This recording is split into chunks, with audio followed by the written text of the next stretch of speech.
A continuación, recibimos al doctor Ramírez Vega Jaime Ulises, quien presentará la ponencia que lleva como título ¿Por qué estudio inglés? Nuestras voces preparatorianas, la Facultad de Coapa.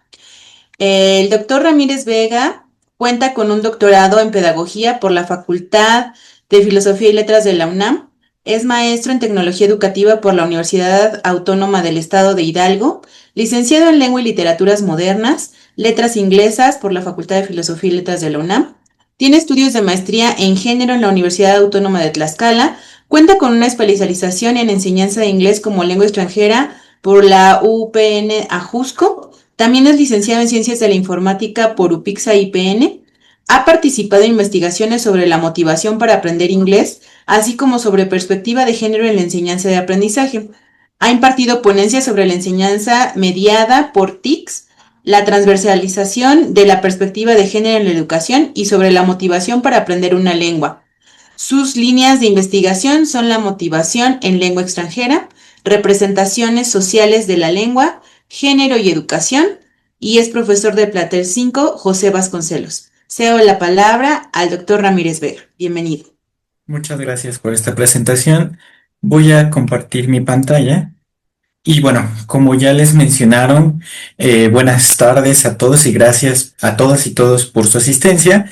Hoy no vengo a hablarles de lo que son metodologías, ni de libros de texto, ni de exámenes. Vengo a compartir voces, vengo a abrir un espacio de discusión sobre lo que muchas veces en el aula, ¿qué significa realmente aprender inglés para quienes trabajamos y para quienes estudian en la preparatoria? Y no me refiero solo a definiciones técnicas, sino también a lo que representa emocionalmente, identitariamente y en este caso desde una perspectiva pedagógica de lo que es la enseñanza y aprendizaje del inglés. Dejen cambio la siguiente diapositiva. Un disclaimer antes de iniciar esta presentación. A veces, cuando presento los resultados de este trabajo, toco fibras sensibles dentro de la enseñanza y aprendizaje de lenguas. Sabemos que tenemos tenemos ciertas corrientes anglófonas y en este caso, que predominan y que en este caso también, desde una tendencia colonialista, neoliberal, eh, son las que principalmente se enseñan. Sin embargo, con este ejemplo y con lo que voy a mencionar a continuación, propongo desviar y motivar desde otra perspectiva y desde otros lugares. ¿Cuál es el objetivo de esta ponencia? Bueno, comparte los hallazgos más relevantes de mi investigación doctoral que se realizó en el plantel 5 y también su objetivo es comprender desde las representaciones sociales del inglés cómo impactan a la motivación del estudiantado y también su experiencia escolar. Así también tener en cuenta que enseñar no es desde enseñar inglés, no lo hacemos desde una perspectiva neutra, sino se parte desde implicar sentidos, perspectivas, ideologías y emociones, por lo que es necesario escuchar a nuestro estudiantado para interpretar y actuar desde una docencia diferente. Y aquí parto con unas preguntas de reflexión que en la primera, y creo que es la que abre, ¿qué enseñamos cuando enseñamos inglés? Esta pregunta, como lo mencioné anteriormente, es incómoda. ¿Enseñamos no solamente estructuras o reproducimos también jerarquías lingüísticas? ¿Enseñamos desde la apertura o desde el saber? ¿Enseñamos desde una apertura o desde una llave para la movilidad? ¿Y qué enseñamos realmente cuando enseñamos inglés? Eh, Esta investigación se desarrolló, voy a dar, perdón, un poco de contexto. Esta investigación se desarrolló en el plantel 5 en el 2018-2019 y contó aproximadamente con 690 participantes de un total de 7.651 estudiantes que cursan inglés en el bachillerato de la preparatoria 5. Estamos hablando solamente del plantel 5, que es uno de los más grandes de este sistema de bachillerato. ¿Cuáles son el marco teórico que en este caso enmarca enmarca esta investigación son tres principales: las representaciones sociales y, como esto, como sabemos bien dicho, es la subjetividad, la motivación integradora e instrumental propuesta por Dorney. Voy a hablar pues, rápidamente sobre ello, y una crítica al discurso de la globalización educativa propuesta por Gradol y seguida por Ushoda en el 2019 en uno de sus artículos muy interesantes, The Multiple Self. La teoría de las representaciones sociales, propuesta por Dorney en el 98 y seguida por Jotlet en el 2008 desde la perspectiva cualitativa, y Abric en 2001 desde una perspectiva cuantitativa, nos permite analizar las creencias, actitudes e imaginarios colectivos que circulan sobre el inglés. Estas representaciones, como lo sabemos, influyen en la experiencia escolar, social del estudiantado y moldean sus expectativas y como sus resistencias a este aprendizaje. En el 2009, por otro lado, tenemos el otro marco teórico que es lo que es la motivación del yo. En este caso, Dorney en el 2009, en el yo ideal de lengua extranjera, propone tres elementos, en este caso, que es el yo ideal, de ideal self, de, de el yo que uno debe de ser y la experiencia de clase. Este modelo en el 2009 es nuevo para las experiencias del aprendizaje de una lengua extranjera y sobre todo para describir, no medir, para describir la motivación.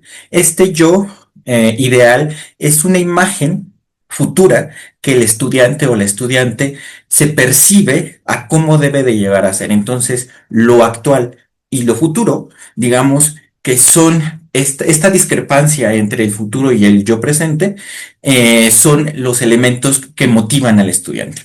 Por otro lado, Ushioda en el 2017 propone un sujeto multilingüe para afrontar lo que ella llama a la nueva ortodoxia del inglés, ¿no? Que esta ortodoxia tiene ciertas influencias y ciertas macroestructuras que influyen directamente en la percepción del inglés, y vamos a ver posteriormente lo que estos autores mencionan.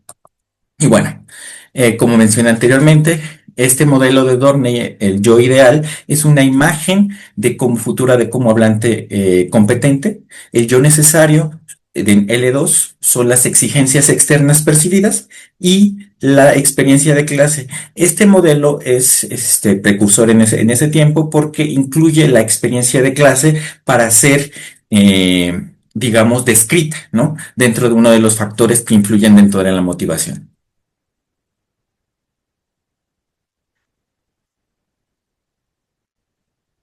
¿Cuál fue el diseño metodológico de esta investigación? Fue de un corte principalmente cuantitativo, pero yo lo que les voy a platicar aquí en esta presentación es del corte cualitativo, que se realizó con 8 entrevistas focales a 41 estudiantes, y se aplicó una triangulación con el enfoque cuantitativo, que fue un cuestionario Likert basado en evocaciones jerarquizadas. Esta fase cualitativa se desarrolló en el 2019 a partir de 12 grupos focales. Si ustedes gustan, va a tener mayor información de cómo se desarrollaron estos métodos y esta metodología, está la publicación en la Revista Iberoamericana de Evaluación Educativa, Diseño y Validación de un instrumento para analizar la motivación para aprender inglés a estudiantes de bachillerato. Ahora, vamos a hablar de cómo se sienten y qué sentido le dan al aprendizaje en estas voces que recolectamos en el estudiantado. Em, en uno de los ejercicios para recolectar lo que son las representaciones sociales, se le pidió al estudiantado que evocara 3 palabras que les vinieran a la mente cuando pensaban por inglés o aprender inglés. Y en esta evocación podemos ver en esta nube de palabras, lo que podemos observar son las palabras con mayor color y más grandes son aquellas que se evocaron con mayor frecuencia. Y son extranjero, importante, interesante, oportunidad, viajar, trabajo, estudios, por mencionar algunas de estas cosas.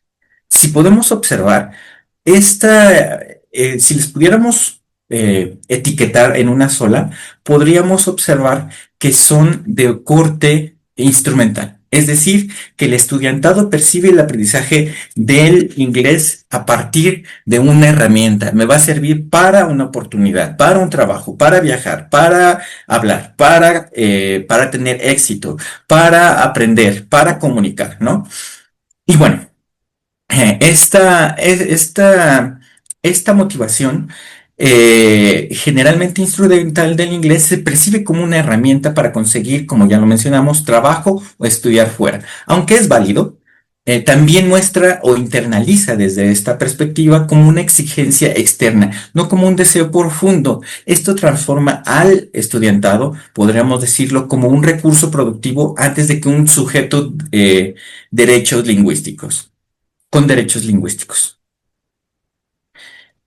Y bueno, también dentro de estas representaciones pudimos observar que se identificaron tres campos con mayor apreciación, que es el campo profesional y académico, que digamos que reúnen lo que más se evocó. Después el sociocultural, un 20%, y otros. Estas palabras que más se utilizaron fue trabajo, herramienta, comunicación, obligación y extranjerización.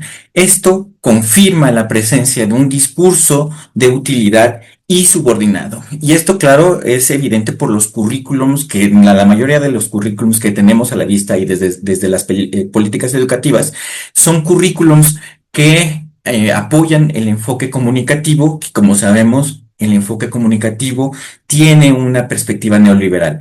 ¿Qué implica esta perspectiva neoliberal? Que el estudiantado se convierte como un consumidor de la lengua. Y bueno, aquí ya vemos una clasificación, una distribución de categorías, lo que mencioné de una forma gráfica. Ahora, desde estas entrevistas hice una pequeña extracción para hablar sobre esta subjetividad que se encuentra en disputa. La motivación instrumental, como podemos observar, es un reflejo de lo que la globalización ha colonizado en nuestras aulas. El inglés ya no es extranjero, sino es obligatorio. Es naturalización y refuerza subjetividades alineadas, si lo podemos observar, con un mercado que influye directamente en la motivación. Por ejemplo, podemos ver qué dice el participante en esta etiqueta aprender, herramienta y como habilidad comunicar, que podemos observar que son 200 etiquetas relacionadas con esta expresión. Para mí, el inglés abre muchas puertas. Es una herramienta de trabajo que sirve en otras partes, sobre todo si queremos estudiar en el extranjero. El idioma es primordial. Es el inglés en todo el mundo y se utiliza en todas partes. Por eso debemos de aprenderlo bien. Y también podemos observar esta cuestión del inglés como si fuera omnipresente y como si todo el mundo lo hablara de una forma adecuada. Eh, También tenemos esta presentación que dice el inglés como herramienta. Al menos 56 etiquetas de las evocaciones que se realizaron en este estudiantado relacionadas con la noción de herramienta.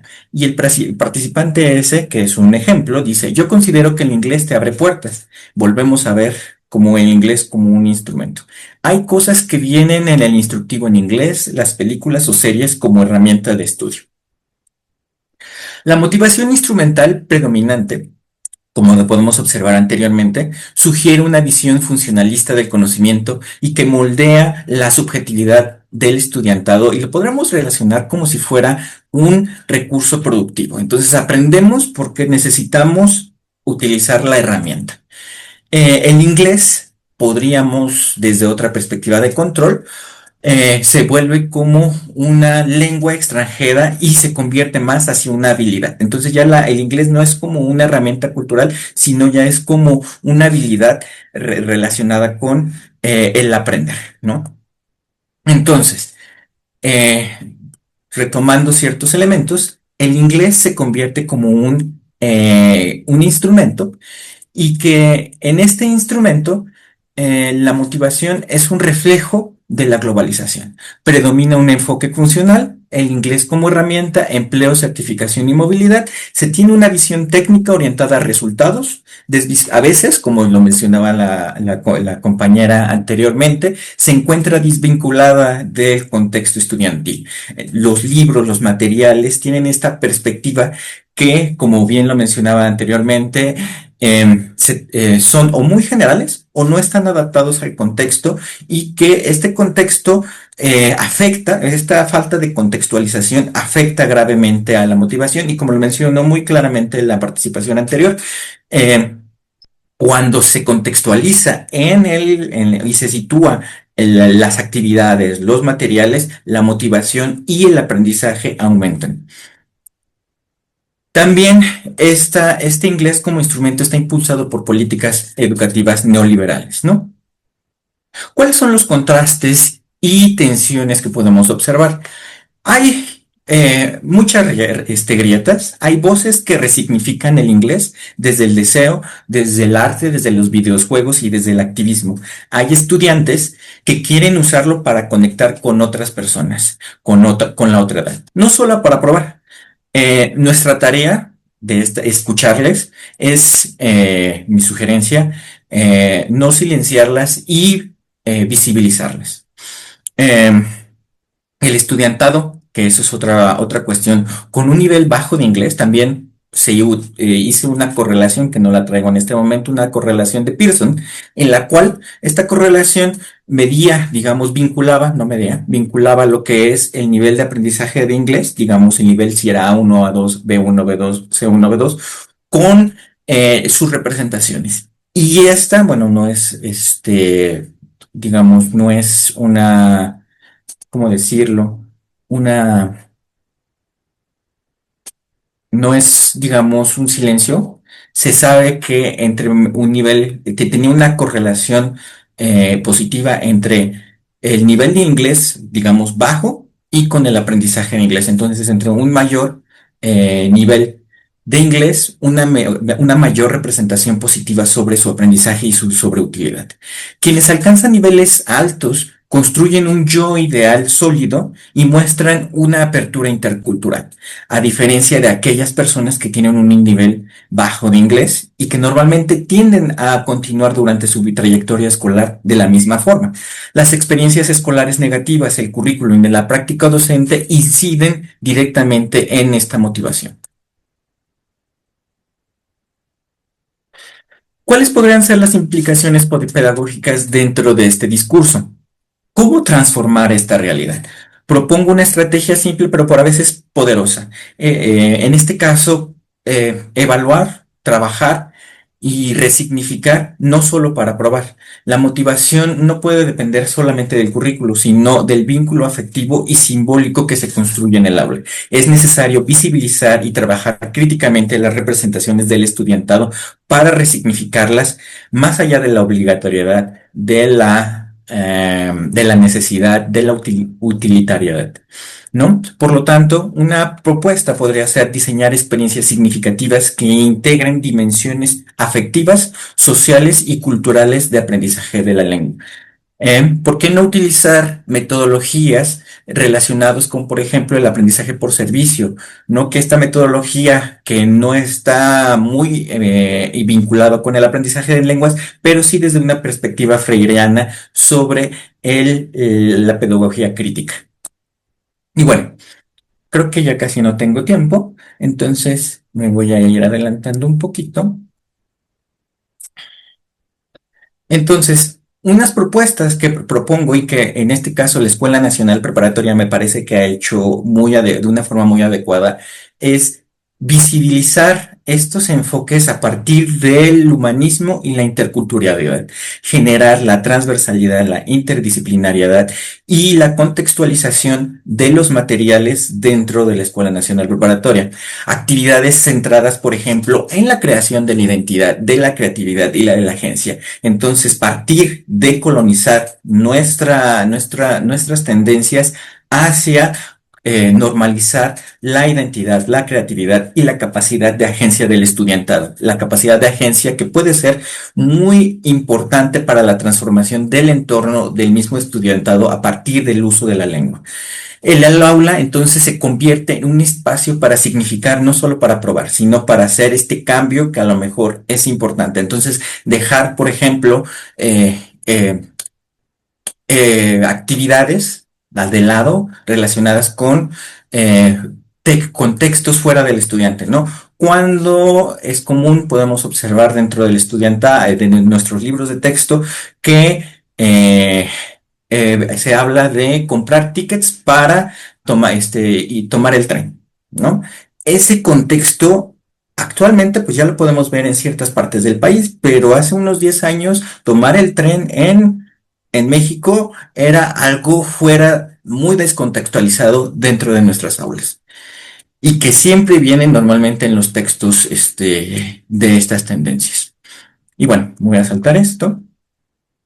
Una estrategia que yo utilicé y que me gustó bastante es el diario de aprendizaje. Les comentaba a mis alumnos que me hubiera gustado que compartieran cómo se sentían, cómo les gustaba, qué es lo que no les gustaba de la clase, sobre todo para dar voz a aquello que podemos transformar dentro de nuestro trabajo. Entonces, en este instrumento, lo que les pedí, que ya no es nuevo, el diario de aprendizaje ya tiene muchísimos años, pero se me ocurrió como para visibilizar estas voces de nuestro estudiantado, ¿no?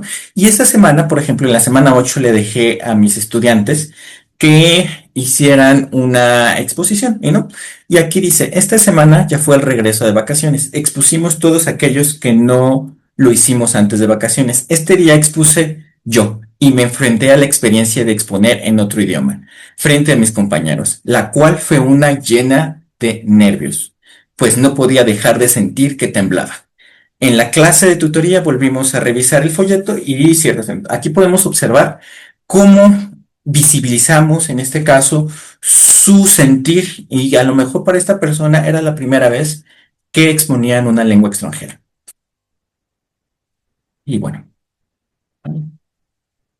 ¿cuáles son los aportes y conclusiones para este trabajo? Bueno, no solo enseñamos una lengua, acompañamos subjetividades en tránsito, enseñamos inglés desde una postura crítica, emocional y humana. Hay que recordar que enseñar inglés es un acto pedagógico, no solamente, perdón, es un acto pedagógico, sino también es un acto político. Damos jerarquías, colonizamos y reproducimos ciertas jerarquías, porque toda lengua que se aprende también la sentimos, como lo vimos en el ejemplo anterior. Y toda enseñanza, si es honesta, escucha más que a veces que los que se imponen. Así, mi propuesta es, digamos, dar un equilibrio entre un enfoque utilitarista como un instrumento, pero también el inglés como un territorio simbólico que atraviesa imaginarios, emociones y políticas. La motivación, como sabemos, es multifactorial, es una construcción situada y que puede ser potenciada desde la docencia, ¿no? La motivación es un componente muy fuerte dentro de esta multivariedad de la motivación, es la experiencia de clase, como lo decía el doctor Derney en sus publicaciones. Asimismo, escuchar las voces del estudiantado nos permite construir comunidades de aprendizaje más humanizantes y conscientes de su entorno. Y preguntas a forma de reflexión. ¿Qué representaciones sobre el inglés circulan en sus comunidades escolares? ¿No? Podríamos empezar a reflexionar sobre esto. ¿Y cómo inciden estas representaciones en la motivación de su estudiantado? Y bueno, de mi parte sería todo. Cierro con esta frase. No solo enseñamos una lengua, sino acompañamos subjetividades en tránsito. Muchas gracias. Así es, muchas gracias. No sé si también ahorita tenemos unos minutitos para preguntas. Adelante, doctor Jeffrey. Buenas tardes, doctor. Gracias por tu presentación muy eleccionadora y siempre nos encontramos cosas que tenemos que reflexionar y parece que es parte del paquete y a veces olvidamos, ¿no? Oye, una pregunta. ¿Cómo manejarías el factor condicionante del contexto familiar en primera instancia? Porque pues los chicos, lo que perciben los chicos de neurología y toda cuestión, ¿no? De percepción no sale de la nada, sobre todo su entorno primario, socialización primaria incluso, ¿no? Entonces, Ujú. ¿cómo manejas eso? Y dos, ¿cómo manejas ahora la cuestión que tenemos integrada como profesores? Supongamos como coordinador, ¿no? Como investigador, los profesores también ya tienen un preconcepto, preconcebido la idea del idioma rumbo a la instrumentalización, no la cuestión de la conectividad o la interculturalización. ¿Qué opinas al respecto? ¿Qué darías de consejo? Gracias. Gracias. Primero la pregunta con respecto a la cuestión del entorno, tiene mucha razón. A veces tocar ciertas cuestiones familiares es muy delicado. Lo que hacemos, bueno, lo que yo hago personalmente es cuestiones relacionales dentro de la escuela, ¿no? Dentro de la situación, porque a veces sí es necesario hablar de cómo está conformada su familia, pero si no tenemos estas estrategias de, de contención emocional que se puedan desbordar el estudiantado, que a lo mejor y no tenemos alguna experiencia dentro de las cuestiones psicológicas, porque pues somos profesores de inglés, lo mejor es tener, desde mi punto de vista, una cuestión más segura, ¿no? Que es más allá de la cuestión familiar, la cuestión social y comunidad, y crear comunidad dentro de del contexto comunitario, en este caso la preparatoria. Y la otra, la otra pregunta, espero haber contestado la primera. La segunda, tienes toda la razón. Las políticas, la cultura tienen una estructura muy fuerte y muy poderosa. Em, y la única forma de hacer esta transformación, desde mi punto de vista, es la educación, ¿no? O sea, la transformación a partir de la, ay, de cursos, de estos espacios que se abren, de, de la visibilización de la existencia de otras formas de enseñar, a partir, desde mi punto de vista, de la creación de estos espacios, de la interacción de docentes que no tienen las mismas prácticas, ¿no? Porque a veces normalmente nos juntamos con las personas que somos afines y en este contexto que actualmente tenemos en los cuales la polarización está muy fuerte, escuchar ideas de otras personas nos hace alejarnos.